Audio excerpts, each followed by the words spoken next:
नमस्कार आज्ञा आपण देखुचन आज न्यूज। तो चलून आज न्यूज उपरे नजर पकामा। 20टा माओवादी कले आत्मसमर्पण कले माओवादी। छत्तीसगढ़ सुजमा जिला पुलिस पाखे 20 जन दुर्दांत नक्सल आत्मसमर्पण करिछन।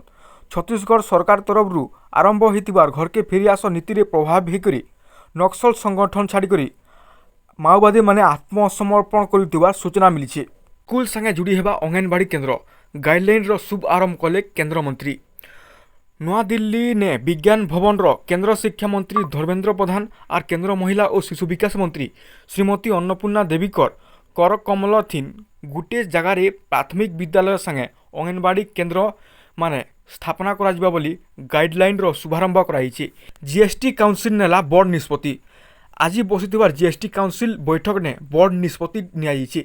ई क्रम दिन आउ 4टा स्लाब नहीं बरं 2टा स्लाब रे ई कर आदाय करा खाली 5% और 18% स्लाब लागू हेबा। 12 और 18% स्लाब बंद करा जाइछि। सेप्टेम्बर 22 तारीख नु लागू हेबा ई नुआ स्लाब। लिव इन पार्टनर के जियंता जाली देला राक्षस प्रेमिक। बेंगालुरु आईटी सिटी रे घटिछे एंता देश हितेला बलिया घटना। जियंता जाली देला प्रेमिका के प्रेमिक। ई घटना समय रे लिव इन पार्टनर तार घर लोक संगे कार थिन बसिकरी मंदिर नु फेरुथिले। अभियुक्त प्रेमिक ट्राफिक ने गाड़ी अटके करी ई भलिया कांड करिथिबार सूचना मिली। गाड़ी अटके करी लिव इन पार्टनर उपरे पेट्रोल ढाली करी निया लगेछे प्रेमिक। 24 घंटा भीषण वर्षा 5 तक बेहाल हेबा रायच रेड अलर्ट ई सब जिला लगी।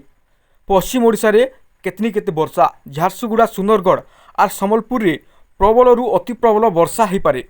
पश्चिम ओडिशार बाकी जगह मन के भी अधिका वर्षा हेबा बोली सूचना मिली। किसी जगह रे 200 मिलीमीटर रु अधिक वर्षी पारे बोली पाणीपाग विभाग आड़ू सूचना मिली। आपण को जदि एंता सम्बलपुरी न्यूज सुनबार के भल लाଗୁଛି बेले कमेंट माध्यम रे जणे देबे। आमे सबुदिन एंता सम्बलपुरी न्यूज बुलेटिन सकालू आनमु। जुहार आज्ञा। जय मां समले। जय हिंद।